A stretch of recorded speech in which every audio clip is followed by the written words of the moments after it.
Hello, everyone. Welcome to the Idaho Foodbank's first ever, as far as I know, podcast. This is something that we've been wanting to try out for a while now. So we're testing it out, seeing how it works. And if all goes well, if we really like this, the goal is to try to do this every month. So anyway, my name is Matt. I am the digital communications coordinator at the Idaho Food Bank. I primarily work in the Southwest area at our headquarters. And I'd like to introduce our guest for this episode. So first I have Morgan Wilson. I have a fancy bio for her. She is our Chief Development Officer at the Food Bank. She leads the fundraising, marketing, communications, and volunteer program teams. She has an MA in nonprofit leadership. And fun fact, she has served as the Deputy Director of Feeding San Diego before coming to the Food Bank, which is really cool. So impressive person. We also have Kia Shaw, also really cool. She is our Eastern Idaho branch manager. Before that, she was the operations support supervisor for the Eastern Branch. And fun fact, Kia's lived in Idaho for 20 years. She has a background in food, service, and retail. So very accomplished people. All right, cool. Well, let's go ahead and jump into our main topic for conversation today. So we're actually going to be talking about our back to school program slash campaign, its impact on the community. So Morgan, I'll go your way first, but can you give us just an overview about back to school? What is that about, generally speaking? Sure. So at the food bank, we are really fortunate that we have two child-based programs, our backpack program and our school pantry program. And, we fundraise for these year-round, but we know that for so many people, this time frame, right, end of summer and beginning of September, people are really thinking about back to school, whether it's their own kids or it's because they just don't want to go shopping because it's crazy, or they're looking forward to, less traffic in various locations of entertainment.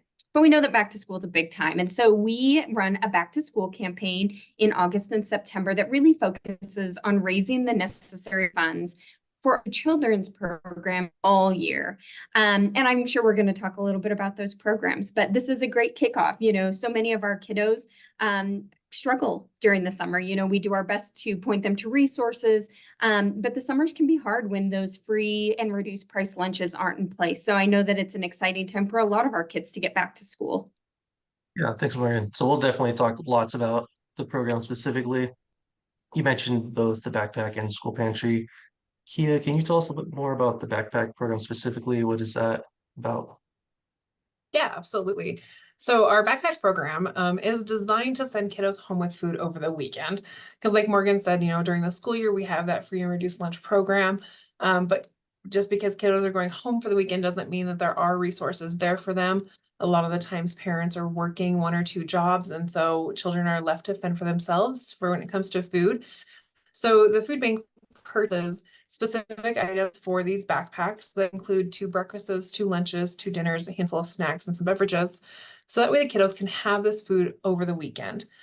This is a really, really great program because some different things that people don't quite think about when we talk about doing children's programs is everything in this pack is easy to open. So we're taking away that risk of having a can opener and having those major cuts. Everything in the pack does not have to be cooked on a stovetop. It can be microwaved. So we're taking away that burn element. And then another fun fact I really, really find interesting is everything in that pack weighs less than 7 pounds when it's put together. And that's really important because we want to make sure that we're feeding our kiddos, but also not giving them back problems later on in the future. We don't want to cause one problem by helping another. But these packs are really, really important for our kiddos because learning math, I remember learning math, and I love math. That's my favorite thing ever. Okay, not ever, but close. But it's for me to do. But I remember it, and at that time it wasn't fun. And trying to learn math on a Monday morning when your stomach is grumbling makes it just that much harder. So we really want to make sure that these packs go to those kiddos who really do need them, which puts our staff and the schools that we work with in kind of a tough spot because you have to choose who really needs it. Which is also why we work with as many schools as we do to make sure that we can make this resource as far spread as we possibly can. Yeah, super cool. So I remember when I was in high school and I took AP Calculus, like a weirdo, not like a weirdo, sorry, but as like just someone who really wanted to challenge myself. I studied literature in college. I had no business taking AP Calculus, but remember I had that class second period. It was before brunch, and typically I didn't eat like of proper breakfast. And I was fortunate enough to never face food insecurity, but just even like not having a breakfast going into my class was always a challenge. And like you're saying, I'm sure it's there's a lot of challenges that go into learning for students who are insecure. So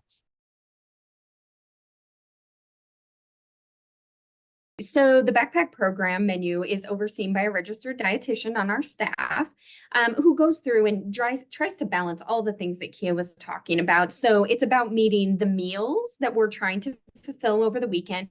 It's also the caloric density that kids need, because just giving them all apples, for example, great for nutrition, not going to actually fill them up or meet those overall balanced needs. And so each of the bags really does have a variety of items in them to meet all of those different specifications, very specific to a child. Now, we're going to talk about the school pantry program, which was really built off of the fact that we found out from our surveys of both counselors and teachers, parents, and students, the backpack program, that they were going home and sharing that single bag with others. And that wasn't how that bag was intended. Now, of course, we appreciate the value of sharing, but unfortunately, like, it just didn't have enough for that family unit. Yeah, absolutely. Could you go ahead and tell us, well, we transitioned there into talking about the school pantry program, but yeah, can you tell us a little bit more about that program and what it is? Sure. So, I'll tell you a little bit about the folklore of how these programs came together. So these are programs that gratefully are run across the nation by many food banks. And the backpack program is said to come from teachers, which, I know many of us have teachers in our lives. I know they're right there in Kia's family and in mine. And we know that oftentimes those teachers are acting not just as an educational entity, but a support, right? And so the story goes that the backpack program came out of teachers who were having children that were sick, that were falling asleep, and in some cases even fainting during class. And of course, they're taking them to the school nurse, and it turns out they're not ill, they're just hungry. And so teachers came together and they tried to figure out what system they could put in place that would really help these students that are most in need. And that was kind of the formulation of the backpack. And I will say the surveys reiterate those stories again and again from counselors. But as I said, the surveys also told us that kids were going, they were sharing, and they're so proud to share. One of my favorite surveys that I ever saw was from a little girl, and I think she was in 3rd grade, and she answered the questions, like, how does your backpack make you feel? And she said strong, and what do you do with your backpack? I share it with my grandma. And then it said, draw a picture of how your backpack makes you feel. And she had this sweet stick figure, complete with like these little pigtails this way, and then huge muscles. I mean, they're just huge, like almost as big as her head. And I just loved that. But the part I didn't love is that she was sharing that food when we knew she needed it. Right. And so one of the other programs that the food bank has is our school pantry program. And it is exactly what it sounds like. It is a miniature food pantry in our schools that allowed the entire family to come in and have their needs met. So instead of that beautiful pack bag that you were showing, Matt, the school pantry often will be in an empty classroom. It could be in a closet. It has various formats that work for that school champion that is putting it together. But then they have access to the inventory of the Idaho Foodbank that we can stock those pantries with staple items. So instead of a single can of raviolis, they can actually get a whole box of pasta and the sauce to go with it. And not a little can of green beans, but a whole can of green beans to serve their family. And similar to all of our pantries, we try to make sure that those school pantries have a variety and that it is really focused on the overall family. Right, super cool. I know the backpack program is super popular. We advertise it a lot, and I think sometimes it's easy to kind of maybe forget a little bit about the school pantry. So it's cool to hear sort of the role that serves in supporting the family unit in addition to the student. So that's super cool. I know it's Well, and not. it's nice Yeah, because I'll just throw sorry. in there, Matt, like, it's really cool because we can also throw in additional resources into that format as Right. well. Yeah. So we try to stock it with different resources on how to find additional food. And ideally, those coordinators are also encouraging families to find, longer standing access to food items in their communities. Absolutely. So I know it's not super fun to talk about, But these programs are here to tackle a certain issue, right? To address a certain challenge, and that's child food insecurity. So let's go ahead and just talk about, I guess, that general topic, just to make sure that we're giving our audience enough background on the issue. And Morgan, how would you define food insecurity, first of all? Let's go ahead and just get that contextualized for us. Sure. So food insecurity is a time of not having the access to nutritious food that a person needs to live an active and productive life. At the end of the day, that's how it's defined by the USDA. We hear it under many different names. It may be food instability or food insecurity or just hunger, but it just means you don't have the food that you need to thrive. And what does child food insecurity look like in Idaho? So just on a general state level.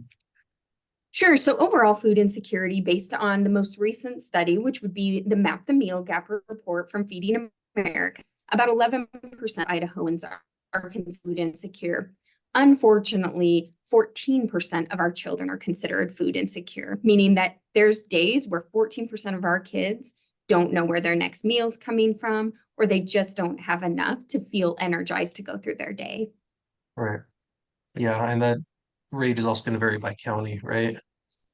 Yes. Okay. So in some Absolutely. counties it's even higher, unfortunately. Yeah, unfortunately, I believe we have 4 counties. I'm just taking a look at my notes. We have 5 counties where it's above 20%, Wow. with the highest being in Lewis County, which is up north for those of you that are still Mhm. working on your Idaho geography. Mhm. But they are sitting at 24.5% of their kiddos facing Wow. food insecurity. And so are there any unique challenges, right? We talked about like child food insecurity being Sure. higher in those counties. So what are the unique challenges going on there? Sure. So the Idaho Foodbank, we serve the entire state. We have programs or specific distributions in all 44 counties. But the piece about Idaho that's really unique to remember is our rurality. So hunger is typically higher in rural spaces for all the Mhm. reasons that make sense, right? There's not the grocery stores. There's no public transportation. There's just an access issue in general. And one of the things I've always been really proud about at the Idaho Foodbank is that we don't want your location to dictate your access to food. But that being said, in a rural community, you will see higher levels of childhood hunger as well. Oftentimes, there are more economical challenges as well. So up in the northern part of the state, we do see a growing need a little bit faster than we're seeing in other parts of the state right now overall.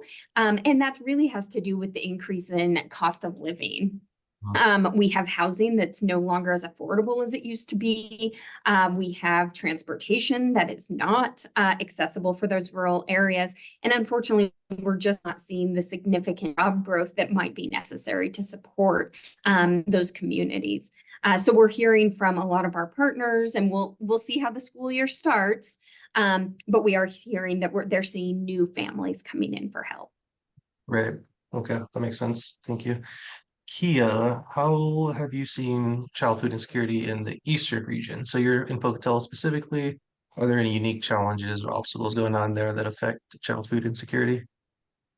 Well, the thing is, North Central actually have a lot of the same challenges because we do have a lot of the rural communities.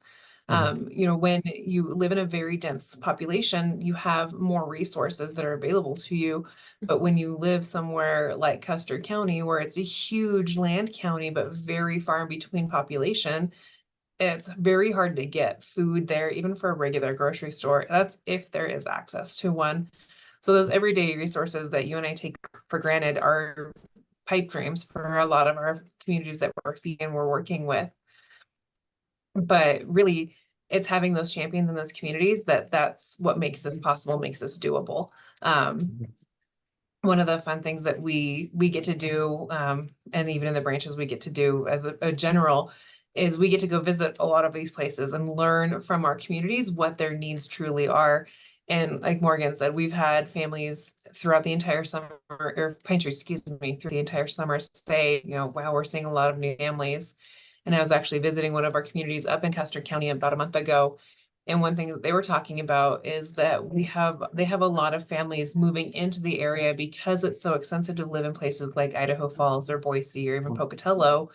And the thought process is that the cost of living is cheaper in these more rural areas, when in fact that's not the case, because now you no longer have access to places like Walmart or Winco or even Fred Meyer, which is a little more on the expensive side, but still access to good food.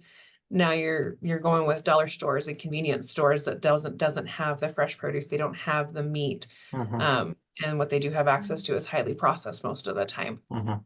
So that's a big struggle that we work with in our rural communities, and making sure that we have appropriate nutritious food when we do distributions with either our school pantries or regular pantries or any other avenue.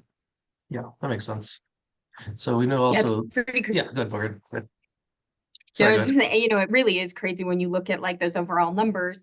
And just what do you do about the rurality of those areas? Where childhood hunger for the state, at least in our state, in North Central, childhood hunger is actually at 18% here, 15% in the East, well above that average that I was saying of 14%. But it really comes down to exactly what Kia was saying. You don't have as many resources. Yeah, and food insecurity intersects with lots of other um, issues, right? Such as like lack of access to medical care and transportation, as Kia was mentioning, right? So we know that there's a lot of factors that affect food insecurity, some that we may not really even think of on the day to day. Now, so in a region like Southwest, right, Ada County, where in Boise, where there's lots of resources, lots of grocery stores and stuff like that, we still see food insecurity and child food insecurity going on there. Um, Morgan, can you talk about like the what's going on in the Southwest area? Sort of like what challenges do we face down here from what you've seen Yeah, and absolutely. understand? Yeah, it's important to remember that food insecurity is everywhere. Right. So, even if we don't think it's in that school that maybe looks really nice at the outside, or it's not, for the lower income, neighborhoods, there's food insecurity there. And my thought in Southwest in particular is that it's more hidden, because it's hidden in the masses. So we are, as an organization, we're very committed into going into those low income schools, but we really want to spread widely the education around how to find resources if you find yourself in that spot of need. 43% of all households in Idaho are considered Alice. And if you haven't heard the name Alice, it's not the nice little lady at the Brady Bunch, although it could have been perhaps.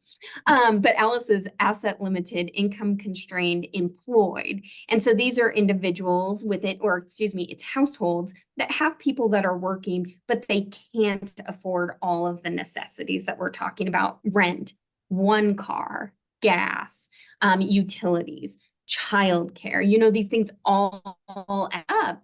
And when we think of Southwest, obviously more populous, also really going up in the cost of living. More and more people are in this spot where, just getting into an apartment is very costly. If you have to do a deposit and first and last month rent, you're talking about thousands of dollars that you have to cobble together. And that all affects childhood hunger, because we have to remember, when the family is struggling, even in those households where they're doing everything they can to protect the children from that, which we see all the time, the stress from that affects the child.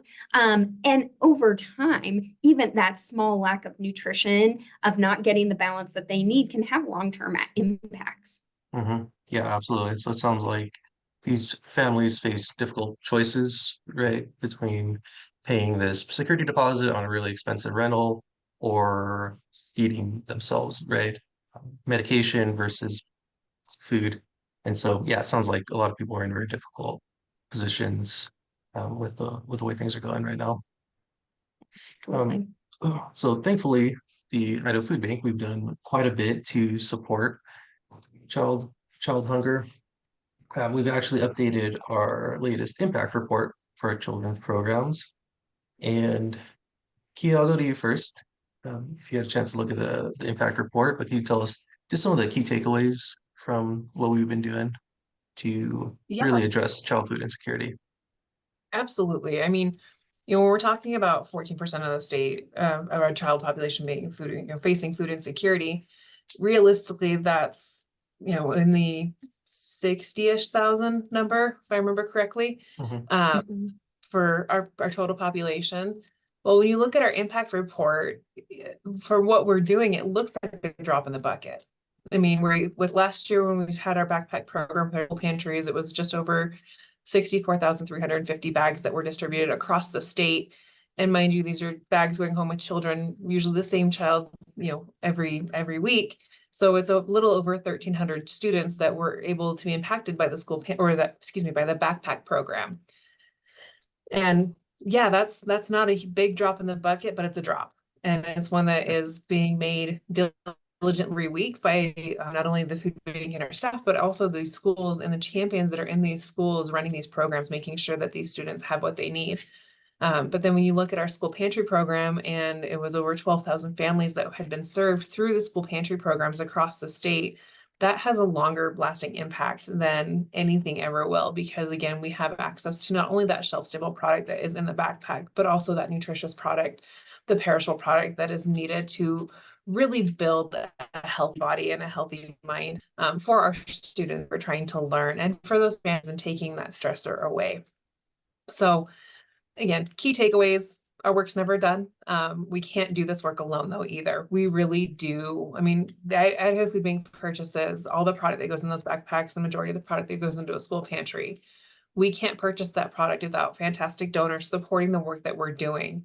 We can't have backpacks go out to those schools without volunteers willing to build those backpacks, which is kind of a competition and like get on the schedule to get it done kind of thing.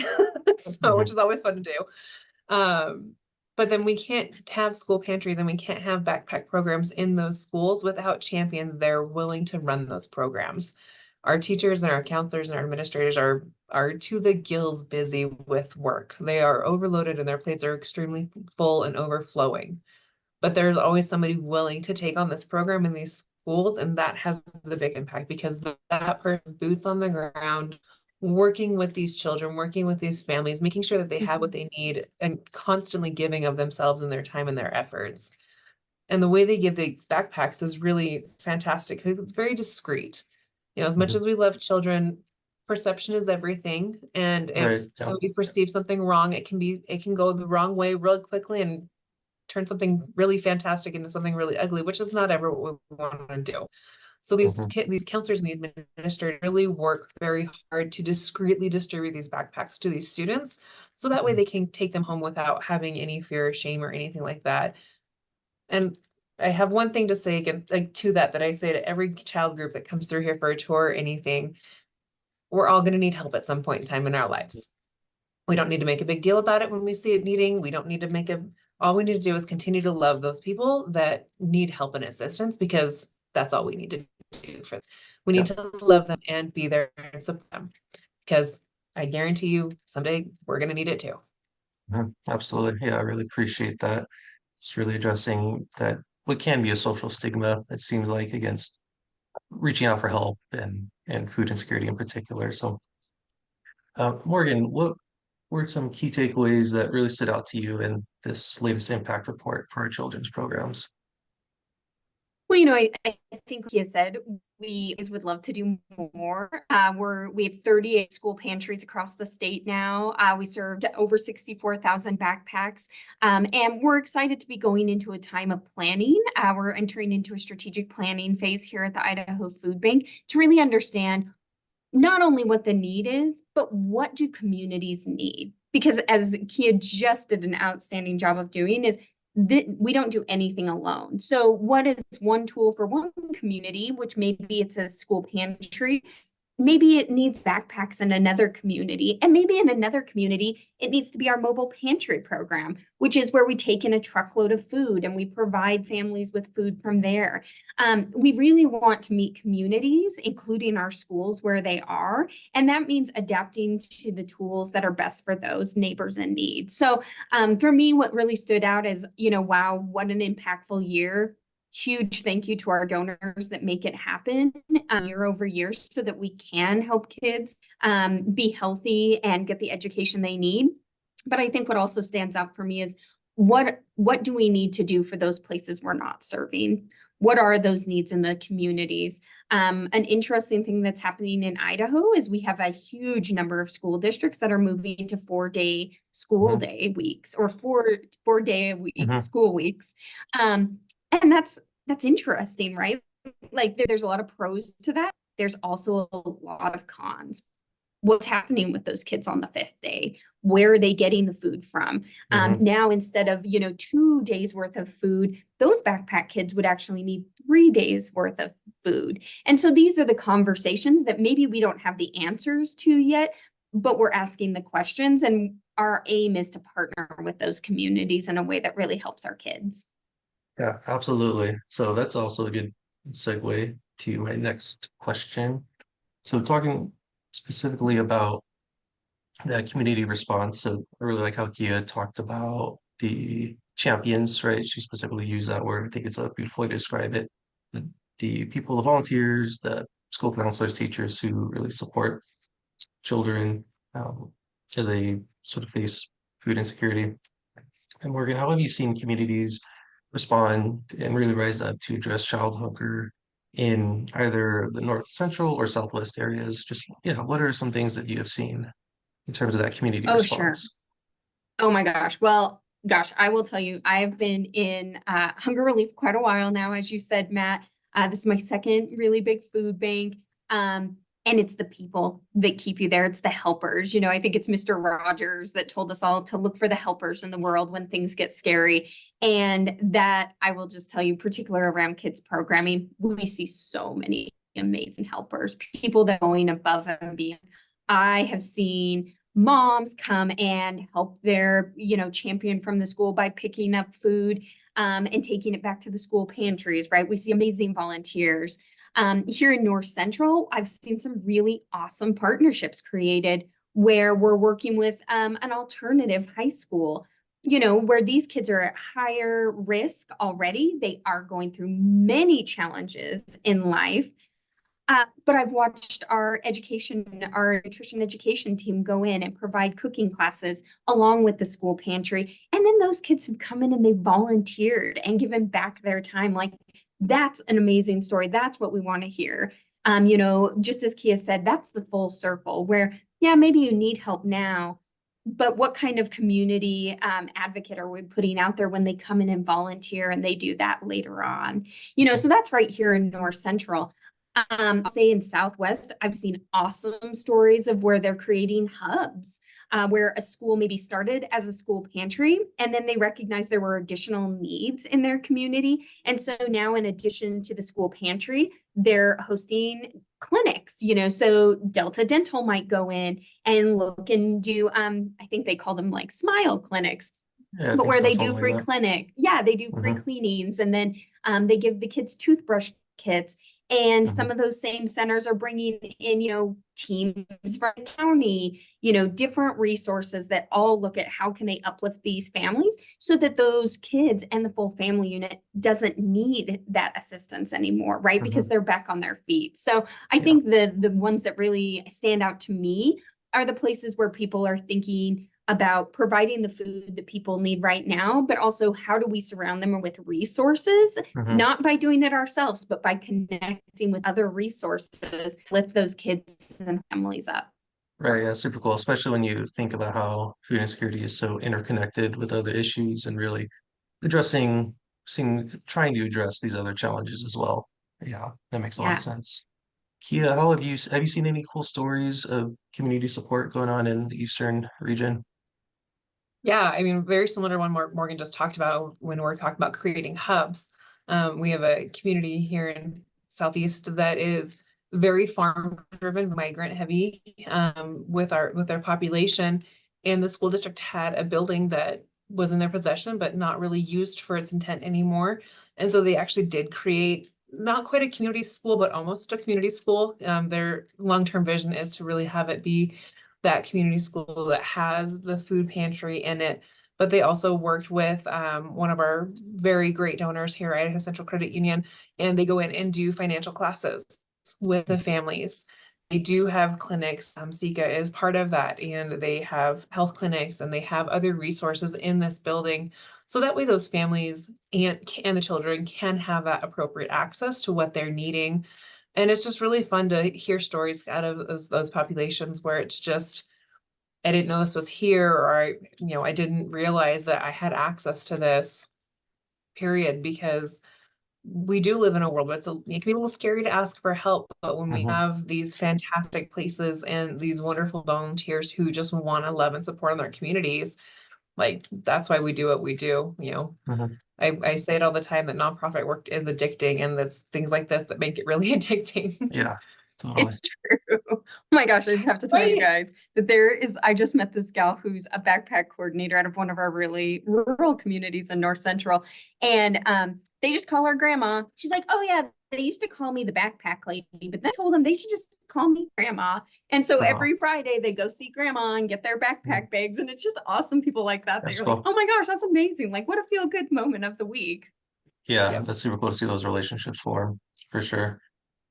Kia, you mentioned something that I found really interesting. So just kind of do like a quick connection, but I remember when I was in college, it looks like my anecdotes are like school related. I've been in school for a very long time. Thankfully, I'm not in school anymore. I graduated somewhat recently. Anyway, when I did my undergrad and both my masters, I remember learning about all the various resources that they had and just so many really cool programs and things like that that I had never really heard of. And it kind of I'm seeing now that like Food Inc. provides lots of resources. There's lots of other community resources out there, and just it's sometimes it's difficult, I guess, for people to, for one, right, to reach out and access them. It's also just to learn about them and to find out about these resources. And so that's definitely part of my job in marketing to help put that information out there and help people connect with these resources. But yeah, just what are your thoughts, and this is for anyone, but your thoughts on sort of how can we sort of really put that word out there and get these resources to more people, right? I know there's challenges that go on in there, so like how can we really navigate that? What do you all think? Morgan, I'm stealing your thunder. Do it. A great resource that has come out in the last 12, 18 months has been findhelpidaho.org. Nice. This is, I cannot say enough about this resource because it's a conglomerate of database of all sorts of different resources. Whatever you think you might need, you can go in and search for. And if there is a resource in your area, it will pop up what that resource is, how to contact them. And it is a really great database because it stops people from having to go do that really strenuous, just digging work, which is really overwhelming. And if you're not familiar with computers or you don't really have that much access to internet, it can be really hard to gather all that information that you need to be able to make phone calls, to visit, make appointments and things like that. But having findhelpidaho.org database is really fantastic because it's a one-stop shop for resources, being able to access anything that you might need assistance with if it's available in your area. Yeah, I really like that one. I agree. I think it's awesome. And, Kia and we were able to do a partner conference this spring together. And we had people ask exactly that, Matt, like, well, what do I do? Like people are trusting me with like these challenges that they're having. What do I do? And so I think that is an awesome resource. Remind people that they can call 111 just like 911 on any call. And it's it's talk to someone version of Find Help Idaho. And I would just say, remember, just being kind, being willing to sit there with them while they make that call or they type it into the browser can go a long ways. Nobody needs to be an expert in all these things, but we can be kind and we can sit with people while they just try to find the right resources to get them back on their feet. Yeah, I love that. Like you said earlier, there's really two parts of accessing the resource. It's learning about it, finding that information, and also actually putting yourself out there and reaching out, and that can be hard. And yeah, I think it's really important that we be good neighbors, like Mr. Rogers, right, and help each Yeah. other, just support each other emotionally to reach out. Yeah, cool. Remind me, Morgan, what was that hotline again that you said that you could call and talk to a live person? It's 211. 211. Okay, Yep. good to know. Cool. So I think And this of is, course, people can always yeah, call the Idaho Bank, for food resources. You can visit our website at any time, but that larger resource is really incredible, and we're excited to see it growing in Idaho. absolutely. So how can, and we'll start to wrap up and kind of wind down our episode here. I think this is a good point. So how can our friends support Idaho Food Bank's programs like Packer School Pantry? Morgan, good. Kia, you want to start? You want me to start? Or You start, Kia. You tell them. You Oh, tell I them tell them. things. I stole your thunder the first time, so I didn't want to steal it twice. Do it. Um, there's multiple ways that people can support the Idaho Food Bank, the work we're doing, and the partners that we're working with to do this. Like you said, right now is back to school campaign. So really supporting those programs financially, if you are able to, goes a long, long way. We do purchase all the products that in those bags, and so they do a penny for us, not a penny, like they do have a cost for us Sure. to do. And then also, if you have time and that you can give volunteering, I wasn't kidding when I said building backpacks is a competition. Depending on which group you belong to, it's a pretty cutthroat competition on how many bags can get built in the session. But it's a lot of fun. It's a great time to be able to talk with your coworkers, neighbors, your families, or complete strangers but you're going to know by the end of your volunteer session, that, you touch all these products that go in these bags. And so it really starts getting your brain wondering what that situation would be like if you've never been in a situation of food insecurity, or what some of these children are going through when, receiving your backpack is your highlight of your week, because you're not going to go hungry over the weekend. So really those are the two big ways to help support. And then another way to help just support your community and really be an advocate for the Idaho Food Bank and what we're doing, is if I almost guarantee that at least one person in your life, whoever's listening, that is dealing with food insecurity, that is really struggling. And the best way to help somebody is to go alongside them. It's really hard to say, hey, there's a food pantry happening at this time, you should go. And instead it should be, hey, I'm gonna go to this food pantry, come with me. Take folks alongside with you. And if they're absolutely refusing to go, be a food fairy. Drop off food on somebody's porch. It'll brighten your day, it'll brighten their day, and just continue to love and support your neighbors how you feel, how is best. super cool. I love that. Awesome. Well, Morgan, as we wrap up, are there any upcoming events or other recent developments at the food bank you'd like to plug or share? Well, absolutely. We hope that people will stay engaged. Let us know what you thought of this little podcast test we did. But, engage with us on social, watch the events that are coming up. And I would say, try to stay in touch with us through our e-newsletter. We put a lot of our events out. We are going into what people call gala season. So we have some big events taking place in Boise, Lewiston, and Idaho Falls coming up in the next 2 months. So we hope you'll check that out. And they are a seat at the table, and then lots of ways to give back. Lots of places that are working to raise money for the Idaho Food Bank. And if they're not, I hope that you'll consider, talking to your place of employment, your place of worship, or, just your friend group on how you can get involved in raising an awareness. Like he was saying, it's happening by you. So how do we give voice to this issue? And also help provide those critical funds, because we are a donor-funded organization. We have very little government funding or reimbursements or food. We really are because people give up their coffee money and give it back to help someone else. So we hope that you'll get involved and stay in touch with us.